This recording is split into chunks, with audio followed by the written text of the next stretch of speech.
তৃণমূল মানেই চোর। তিনি কার্বাইড দিয়ে কাঁঠাল এবং আম পাকানোর মতো মেসিকে দিয়ে খেলা হবে করতে গিয়েছিলেন, উল্টো খেলা হয়ে গেছে। কোনোভাবে মেসিকে দিয়ে খেলা হবে শব্দটা যদি বলি নেওয়া যেত, তাহলে 2026-এর ভোটের যে বৈতরণী সেটা পার হওয়া সম্ভব ছিল। এটাকে শুধু বরখাস্ত নয়, এটাকে জেলে পড়েনি কেন? খুব বিশ্বাস সম্ভবত মন্ত্রিসভার সদস্য থেকে সরানো হতে পারে। এত অশ্লী টিকিট কেটে গেলেন, তারা আশাহত হলেন এবং প্রতারিত হলেন। মমতা চিটার, অরূপ বিশ্বাস কালেক্টর, সুজিত বোস ডাকাত, শতদ্রু ব্রোকার।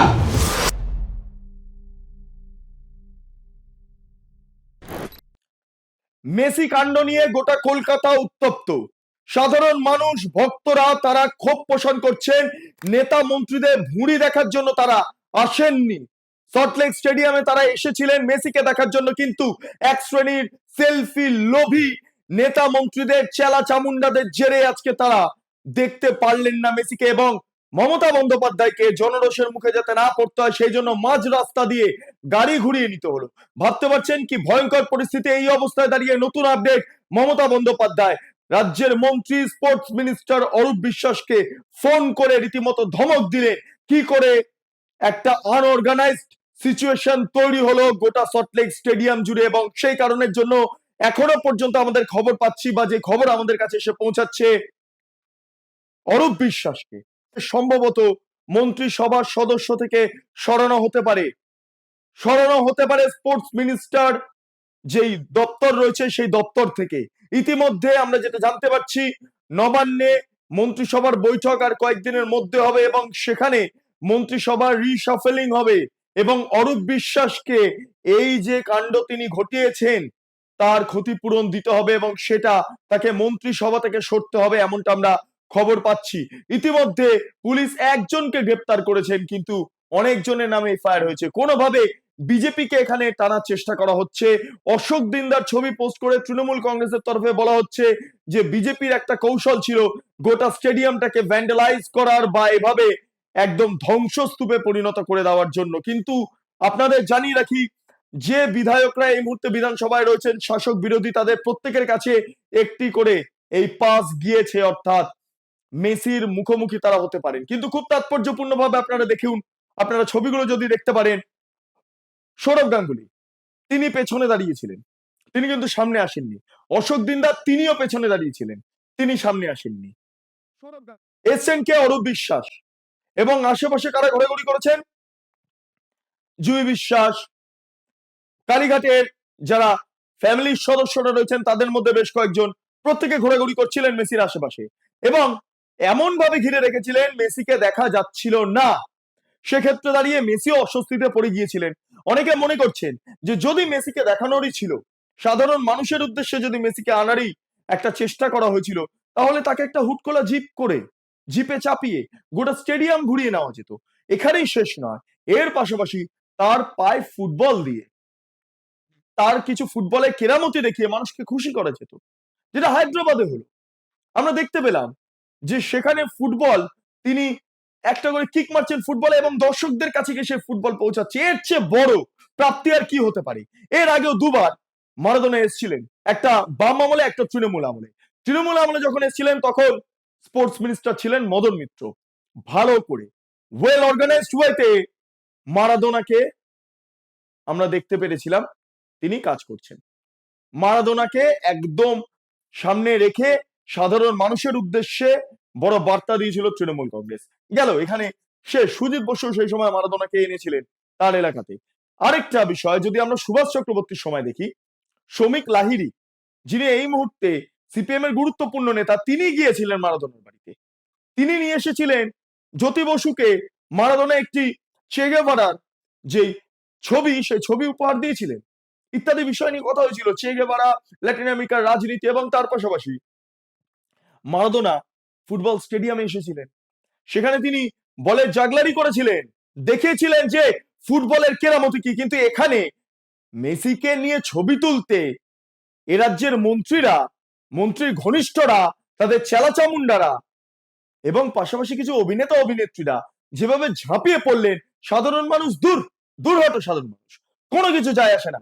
এই যে পরিস্থিতি তৈরি হলো, বাতাবরণ তৈরি হলো, মানুষ খেপে গেলেন। অরূপ বিশ্বাসকে একটা টানেল দিয়ে বার করা হয়েছিল। অরূপ বিশ্বাসের গাড়ি দেখে বোতল ছোড়েন ফুটবল প্রেমীরা, তারা বেরিয়ে এসেছিলেন। বেরিয়ে এসে কটূক্তি করতে তারা পিছপা হননি, তারা লাগাতার বলে গিয়েছেন যে মেসিকে আমরা দেখতে পারিনি। কেউ কেউ কটাক্ষ করে বলেছেন মেসিকে কোলে নিয়ে ঘুরেছি, এমন এমন পরিস্থিতি তৈরি করে দেওয়া হয়েছিল। কটাক্ষ করে বলা হচ্ছে লাখ লাখ টাকার টিকিট, কোটি কোটি টাকার টিকিট কেটে এভাবে সাধারণ মানুষকে হেনস্থা করার কি মানে আছে? বলা হচ্ছে ক্ষতিপূরণ দিয়ে দেওয়া হবে, কিন্তু আদতে আদতে কি ক্ষতিপূরণ দিতে পারবে নাকি না? এই কাণ্ডটা ঘটিয়ে টাকা রোজগার করে ভোটের জন্য একটা ফান্ড তুলে নেওয়া হলো। এটা কি তৃণমূল কংগ্রেস জানতো না? মমতা বন্দ্যোপাধ্যায় মাঝ রাস্তা দিয়ে গাড়ি ঘুরিয়ে নিলেন কেন? ঘুরিয়ে নিলেন এই কারণের জন্য, তার কারণ তার কনভয়ও হামলার শিকার হতে পারত। এই ঘটনা যখন দানা বাঁধলো, অরূপ বিশ্বাস রিস্কে পড়ে গেলেন। কি হলো? হাত থেকে তো খেলা বেরিয়ে গেল। মমতা বন্দ্যোপাধ্যায় আসছিলেন, কোনোভাবে মেসিকে দিয়ে খেলা হবে শব্দটা যদি বলি নেওয়া যেত, তাহলে 2026-এর ভোটের যে বৈতরণী সেটা পার হওয়া সম্ভব ছিল, কিন্তু আলটিমেটলি সেই স্ট্র্যাটেজি বা সেই ব্লুপ্রিন্ট সাকসেসফুল হলো না। অর্থাৎ এক্ষেত্রে দাঁড়িয়ে আমরা স্পষ্ট দেখতে পারলাম মমতা বন্দ্যোপাধ্যায় গাড়ি ঘুরিয়ে নিলে তার স্ট্র্যাটেজি মোতাবেক কাজ হলো না, মেসিকে নির্বাচনের কাজে ব্যবহার করা গেল না। কেস খেলেন অরূপ বিশ্বাস। আনঅর্গানাইজড একটা ওয়েতে অরূপ বিশ্বাস যেভাবে কালকে মাঠে একের পর এক নিজের নেপোটিজমকে সামনে তুলে আনেন, ফলে এটা মমতা বন্দ্যোপাধ্যায়ের কাছে আজকে গাত্রদাহের বিষয় হয়ে উঠলো। একটা বড় প্ল্যান ফেল হলো, তার ক্ষতিপূরণ অরূপ বিশ্বাসকে দিতে হবে। এই বিষয়কে সামনে রেখে তৃণমূলের অভ্যন্তরে জল্পনা চলছে আসন্ন মন্ত্রিসভার বৈঠকে, যেটা নবান্নে হতে পারে, সেটা বিধানসভাতে হতে পারে, মন্ত্রিসভা রিসাফলিং হবে, অর্থাৎ মন্ত্রিসভা রদবদল হবে, এবং সেই রদবদল হলে অরূপ বিশ্বাস মন্ত্রিসভা থেকে tata bye bye. Sports minister থাকবেন না, তিনি আদতেও কোনো মন্ত্রী থাকবেন কিনা সেটা নিয়ে সন্দেহ দানা বাঁধতে শুরু করেছে তৃণমূলের অভ্যন্তরে। বিভিন্ন তৃণমূলের প্রথম সারির যারা মন্ত্রীরা রয়েছেন তাদের সঙ্গে কথাবার্তা বলেছি আমি সকাল থেকে, এবং এক্ষেত্রে দাঁড়িয়ে তারা প্রত্যেকেই বলছেন অরূপ বিশ্বাসের বিপদ আসন্ন। মমতা বন্দ্যোপাধ্যায় ফোন করে ধমক দিয়েছেন অরূপ বিশ্বাসকে। কি করে হলো? তারপর থেকে খুব তাৎপর্যপূর্ণ ভাবে অরূপ বিশ্বাস পিকটি নট। তৃণমূল কংগ্রেসের তরফে ড্যামেজ কন্ট্রোল করার চেষ্টা করা হচ্ছে, অশোক দিনদার ছবিকে সামনে আনা হচ্ছে, কিন্তু আলটিমেটলি কি হলো? আলটিমেটলি আমরা দেখলাম গ্রেপ্তার তো হলো একজন অর্গানাইজার। কার ঘনিষ্ঠ? গ্রেপ্তার করা হচ্ছে 2-2:30টার সময়, এফআইআর করা হচ্ছে 6টার পরে। আজকে শুভেন্দু অধিকারী একটা প্রেস কনফারেন্স করলেন, কিছু তথ্য সামনে তুলে আনলেন। তথ্যগুলোকে পরপর দেখবো। শুভেন্দু অধিকারী দাবি করছেন অরূপ বিশ্বাসকে আগে অ্যারেস্ট করা উচিত, তারপর সুজিত বসুকে অ্যারেস্ট করা উচিত। এই দুটো প্রসঙ্গ তিনি বারবার উত্থাপন করেছেন, গতকালও করেছেন, আজকেও প্রেস কনফারেন্স করলেন। শুনে নি আগে প্রেস কনফারেন্সে রাজ্যের বিরোধী দলের নেতা শুভেন্দু অধিকারী কি মন্তব্য করলেন, তারপর বাকি আলোচনায় আসবো। এদের লজ্জা লাগা উচিত হায়দ্রাবাদের কাছ থেকে, অন্যদের কাছ থেকে শেখা। কোলে পাঁজা করে রেখেছিস।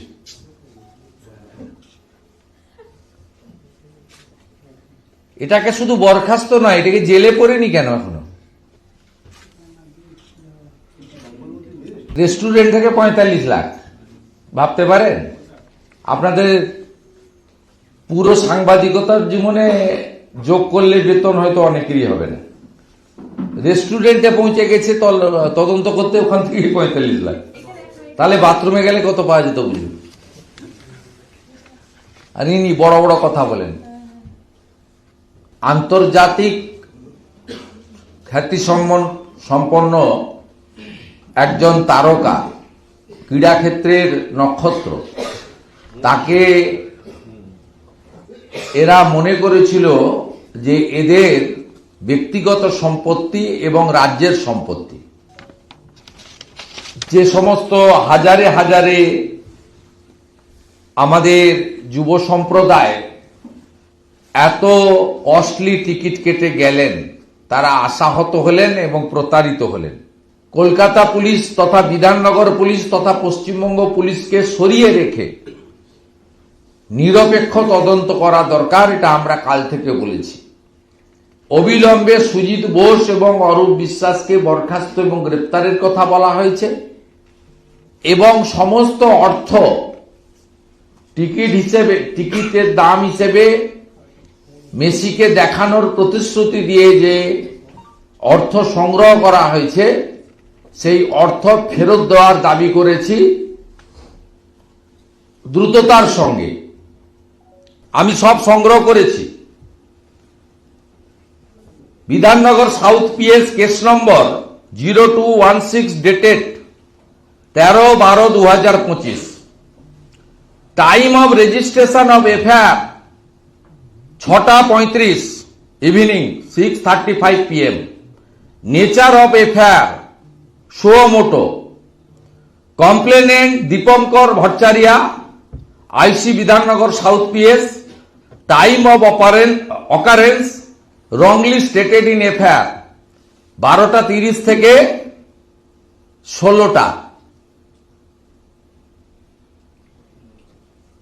12:30 থেকে মানে যখন ইনসিডেন্ট ক্লোজ হয়ে গেছে কার্যত, 12:30 থেকে 16টা মানে 12:30 থেকে বিকেল 4টে। আমরা মনে করি এই পুলিশের হাত থেকে তদন্তভার নিয়ে নেওয়া উচিত এবং অবিলম্বে টাকা ফেরানোর জন্য ব্যবস্থা গ্রহণ করা উচিত।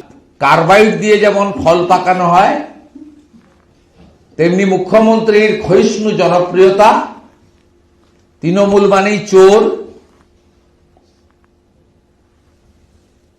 ফুটো জাহাজ, জল ঢুকছে, এপ্রিল মাসে সখাত সলিল তলে যাবে, তার আগে তিনি কার্বাইড দিয়ে কাঁঠাল এবং আম পাকানোর মতো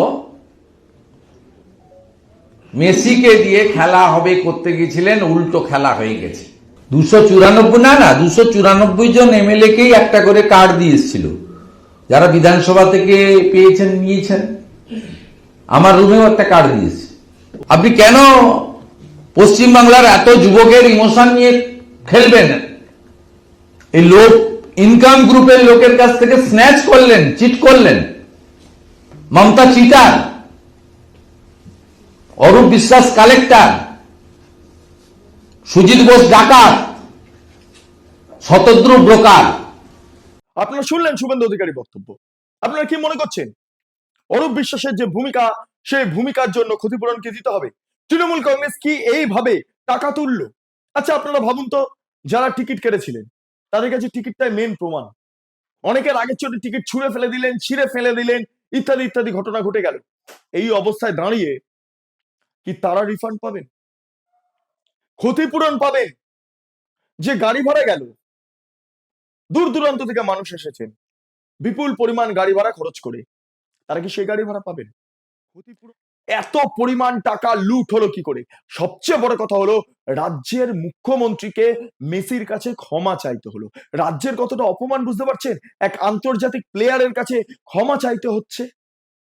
আজকে কোনো আন্তর্জাতিক স্পোর্টস সংস্থা, তারা ভারতবর্ষের বিভিন্ন রাজ্যে হয়তো যাবেন, কিন্তু এ রাজ্যে দাঁড়িয়ে তারা কোনো প্রোগ্রাম হয়তো করবেন না। কারণ মেসি, যিনি ওয়ার্ল্ড কাপ বিজয়ী আর্জেন্টিনা প্লেয়ার, যাকে নিয়ে মাতামাতি তুঙ্গে এই মুহূর্তে দাঁড়িয়ে আমরা যদি দেখি নব প্রজন্মের কাছে মেসি, নেইমার, এদের ভূমিকা অনস্বীকার্য। তাদের টি শার্টে, জার্সিতে মেসির নাম্বার, মেসি জার্সি নাম্বার, নেইমারের জার্সি নাম্বার থাকে। এত কিছু ঘটনা পরপর আমরা চাক্ষুষ করে গিয়েছি। এই পরিস্থিতিতে দাঁড়িয়ে আজকে মেসিকে যেভাবে হেনস্থার শিকার হতে হলো, তাতে করে আদতেও কি তৃণমূল কংগ্রেস লজ্জিত? নাকি না এটা ইচ্ছা করে করা হলো? টাকা তোলার জন্য, নেপোটিজমের জন্য, নিজেদের ভাও বাড়ানোর জন্য? আমাদের জানা নেই। আপনারা জানলে অবশ্যই কমেন্টে জানান। আপনারা এতক্ষণ ধরে দেখছিলেন বেঙ্গল লিবার্টি। চ্যানেলটি ভালো লাগলে লাইক করুন, সাবস্ক্রাইব করুন, শেয়ার করুন, বেল আইকন ক্লিক করুন www.bengalliberty.com। সেখানে ক্লিক করুন, সমস্ত খবর আপনাদের জন্য সাজানো রয়েছে। স্বাধীন, কাঁচিহীন এবং গেরিলা সাংবাদিকতার পাশে দাঁড়ান। অসংখ্য ধন্যবাদ।